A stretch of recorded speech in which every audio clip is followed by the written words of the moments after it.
चालू बहू। कमलेश और उर्मिला जी के 2 बेटे थे। बड़े बेटे का नाम था अंशुल और छोटे बेटे का नाम प्रदीप। दोनों की शादी हो चुकी थी। अंशुल की पत्नी सीमा और प्रदीप की पत्नी काव्या थी। बड़े बेटे अंशुल की पत्नी सीमा सीधे सादी स्वभाव की, वहीं दूसरी तरफ प्रदीप की पत्नी बड़े ही चालू स्वभाव की। मम्मी जी, मैंने किचन का सारा काम कर दिया है, नाश्ता बन गया है। आपको जब भी खाना हो मुझे बता देना। ठीक है बहू, थोड़ी देर के बाद मैं तुम्हें बताती हूँ। तभी काव्या रसोई में पहुंचती है और वहां पर नाश्ता देखती है। अरे क्या बात है, जिठानी जी ने तो अच्छा खासा ब्रेकफास्ट बनाकर रखा हुआ है। जल्दी से अपना टिफिन पैक कर लेती हूँ, ऑफिस जाकर मजे से खाऊंगी। काव्या अपने टिफिन में खूब सारा ब्रेकफास्ट पैक कर लेती है, अपने लिए भी और अपनी ऑफिस की सहेली के लिए भी।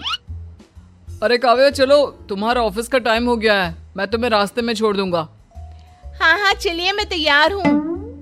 थोड़ी देर के बाद, सीमा बहू, मेरे लिए नाश्ता ले आओ। अरे मैंने तो इतना सारा ब्रेकफास्ट बनाकर रखा था, कहाँ चला गया? अभी तक तो किसी ने खाया भी नहीं है। अरे क्या हुआ बहू, नाश्ता लाने में इतनी देर क्यों लग रही है? मम्मी जी, मैंने नाश्ता बनाया तो था, लेकिन पता नहीं कहाँ चला गया। किचन में तो कुछ भी नहीं है। ये कैसी बात कर रही हो तुम? नाश्ता कहाँ चला जाएगा? मुझे तो लगता है तुम मुझे पागल बना रही हो। तुम्हारा काम करने का मन नहीं है ना? नहीं मम्मी जी, ऐसी कोई बात नहीं है, मैंने सच में ब्रेकफास्ट बनाया था। शाम को काव्या ऑफिस से लौट कर आती है और वो डिनर बनाती है। खाना खाते वक्त उर्मिला जी अपनी नाराजगी दिखाती है। काव्या बहू, तुमने तो खाना पूरा बनाया है ना, कम तो नहीं पड़ जाएगा? मम्मी जी क्या बात है, आप ऐसा क्यों कह रही हैं? हाँ मम्मी, हमारे घर में तो नाश्ता खाना सब कुछ पूरा ही बनता है। आप आज ऐसे क्यों पूछ रही हैं? अरे बेटा, ये तो तू अपनी बीवी से ही पूछ। सुबह मेरे लिए नाश्ता ही नहीं बनाया। अरे भाभी, आपने ये क्या किया? मम्मी जी के लिए ब्रेकफास्ट क्यों नहीं बनाया? नहीं, ऐसी कोई बात नहीं है, ब्रेकफास्ट बनाया था मैंने, लेकिन पता नहीं कहाँ चला गया। अरे भाभी, घर में रखा हुआ नाश्ता कहाँ गायब हो जाएगा? आप भी कैसी बातें करती हैं? कोई बात नहीं मम्मी जी, मैंने खूब सारा खाना बनाया है, आप आराम से खाइए। हो सकता है भाभी का मन ना हो नाश्ता बनाने का, सीधे सीधे तो वो आपसे कह नहीं सकती, क्यों भाभी? सबकी बातें सुनकर सीमा चुपचाप रह जाती है। और फिर एक दिन, देखो बच्चों, अब हमारी उम्र हो चली है। हमारी जो भी जमा पूंजी है, मेरा मतलब है कि तुम्हारी माँ के गहने वगैरह, हम चाहते हैं कि वो अब हम तुम्हें दे दें। अब तुम लोग उनकी देखभाल करो और अपने पास रखो। लेकिन पापा, आप है ना सब संभाल कर रखने के लिए। अरे पापा जी ठीक ही तो कह रहे हैं, कल को भगवान न करे उनकी तबीयत ऊपर नीचे हो जाए, कुछ हो जाए। अब इस उम्र में किस चीज का क्या पता है ना? बहुत सही कह रही है। देखो बेटा, बाकी सारी चीजें तो मेरे पास 2 है, लेकिन ये जो बड़ा वाला हार है ना, ये बस एक ही है। कोई बात नहीं मम्मी जी, ये हार आप अपने पास रख लीजिए और बाकी की चीजें आप चाहे तो हम दोनों को दे सकती हैं। लेकिन मम्मी जी, आप इस उम्र में इसे कैसे संभालेंगी?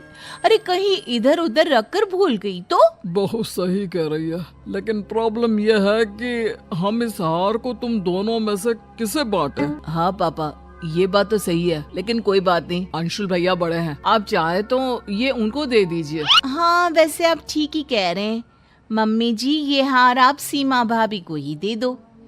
अरे नहीं, इस पर तुम्हारा भी पूरा अधिकार है। पूरे परिवार में किसी को समझ में नहीं आता कि उस हार को दोनों बहुओं में किस तरह बांटा जाए। काव्या हार को पूरी तरह से अपने पास रखना चाहती थी, इसीलिए एक दिन मौका देखकर वो उर्मिला जी के पास पहुंच गई। मम्मी जी, मेरे मायके में ना शादी है, तो मुझे वो आपका बड़ा वाला हार चाहिए था। अरे हाँ, क्यों नहीं बहू, ले जाओ, तुम्हारे काम नहीं आएगा तो किसके आएगा, लेकिन थोड़ा संभाल कर रखना। हाँ बेटा। काव्या उस हार को लेकर अपने मायके चली जाती है और जब वो शादी से लौट कर आती है तो बुरी तरह से रोते और चिल्लाते हुए वापस आती है। ये देखकर सब लोग डर जाते हैं। क्या हुआ काव्या, तुम इतना रो क्यों रही हो? सब ठीक तो है ना काव्या? तुम्हारी हालत देखकर लग रहा है कि कुछ हो गया है। काव्या क्या हुआ? मैंने तुम्हें पहले ही अकेले जाने से मना किया था। क्या बताऊं, रास्ते में किसी ने मेरा पर्स छीन लिया और उसमें से मम्मी जी का बड़ा वाला जो हार था ना। आप सब प्लीज मुझे माफ कर दीजिए। हे भगवान, ये सब क्या हो गया? वो हार तो बहुत महंगा था। मम्मी जी मुझे माफ कर दो, चोर ने मेरी गर्दन पर चाकू रख दिया था। अगर मैं उसे वो हार नहीं देती तो वो मुझे मार देता। अरे कोई बात नहीं बहू, हार तो बहुत आ जाएंगे। भगवान का शुक्र है कि तुम ठीक हो। हाँ ठीक कहते हैं आप। अगर हमारी बहू को कुछ हो जाता तो। तुम हार की चिंता मत करो काव्या, हम दूसरा हार बनवा लेंगे। तुम अपना ख्याल रखो। कुछ दिनों के बाद एक दिन अचानक काव्या की मम्मी काव्या के ससुराल आ जाती है। उस वक्त काव्या अपने ऑफिस में थी। कैसी हैं समधन जी? बहुत दिन हो गए, सोचा आपसे मिलकर आती हूँ। अरे बहुत अच्छा किया। और बताइए सब ठीक है ना? हाँ जी सब ठीक है। ये काव्या ना एक पैकेट मुझे दे गई थी जब शादी में आई थी। पहले तो मुझे पता ही नहीं था इसमें क्या है, लेकिन जब खोलकर देखा तो कुछ कीमती सामान था, इसलिए सोचा सही समय पर उसे वापस दे देती हूँ। अच्छा, जरा दिखाइए क्या है इसमें। उर्मिला जब उस पैकेट को खोलकर देखती है तो उसमें वही वाला हार निकलता है जिसके लिए काव्या ने कहा था कि वो चोरी हो गया है। जब काव्या ऑफिस से लौट कर आती है। काव्या, तुमने हम सबसे झूठ बोला। ये हार तुम्हारी मम्मी देकर गई है। काव्या, तुम्हें इस तरह झूठ बोलने की क्या जरूरत थी? बहू, अगर तुम्हें ये हार चाहिए था तो सीधे सीधे कह देती। मुझे माफ कर दीजिए, मुझे लगा कि मैं अपनी चालाकी से हार खोने का नाटक करूंगी और फिर वो हमेशा के लिए मेरे पास ही रहेगा। और मुझे क्या पता था कि मेरी अपनी मम्मी ही मेरी चालाकी को सबके सामने इस तरह खोल कर रख देगी। I am sorry.